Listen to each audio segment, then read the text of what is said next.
Hey, guys. Selamat datang di channel Rabisnis Digital kita di sini dari kelompok 1, dan hari ini kita bakal bahas tentang elastisitas permintaan.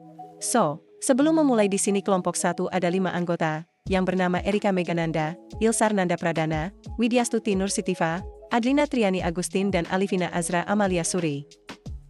Tanpa basa-basi pernah gak sih kalian mikir, kenapa harga barang bisa naik, tapi orang tetap beli? Nah, itu ada hubungannya sama yang namanya elastisitas permintaan. Singkatnya, elastisitas permintaan ini ngebahas seberapa sensitif permintaan terhadap perubahan harga. Jadi, kalau harga naik sedikit, apakah orang langsung ngurangin beli? Atau tetap aja? Yuk, kita bahas lebih lanjut di video ini. Teori permintaan adalah salah satu konsep dasar dalam ekonomi.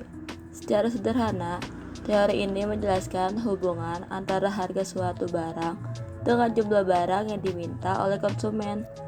Ketika harga barang naik, jumlah barang yang diminta akan cenderung menurun, lalu sebaliknya ketika harga turun, jumlah barang yang diminta biasanya meningkat.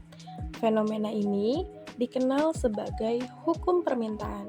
Namun, tidak semua permintaan barang memiliki respon yang sama terhadap perubahan harga. Disinilah konsep elastisitas permintaan berperan.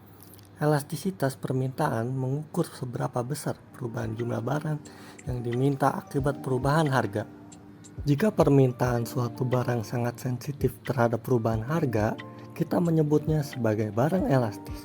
Contohnya, ponsel yang sedang diskon besar-besaran seringkali membuat konsumen segera membeli. Sebaliknya, ada barang-barang yang permintaannya tetap stabil meskipun harga berubah. Barang seperti ini disebut inelastis. Contohnya, kebutuhan pokok seperti beras atau bahan bakar. Elastisitas permintaan juga memiliki beberapa jenis, seperti elastisitas harga, elastisitas pendapatan, dan elastisitas hilang. Masing-masing jenis membantu kita memahami bagaimana faktor-faktor selain harga memengaruhi permintaan. Dalam dunia bisnis, memahami teori permintaan dan elastisitas sangat penting. Hal ini membantu perusahaan menentukan harga yang optimal dan merancang strategi pemasaran yang efektif.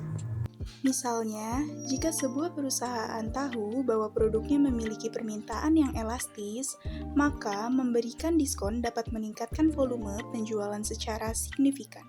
Rumus elastisitas harga permintaan dapat dinyatakan sebagai persentase perubahan kuantitas barang yang diminta dibagi persentase perubahan harga barang tersebut.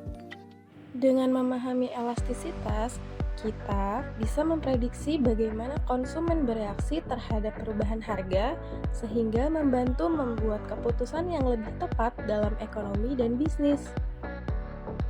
Jadi, teori permintaan dan elastisitas bukan hanya teori, tetapi alat yang membantu kita memahami dunia ekonomi di sekitar kita.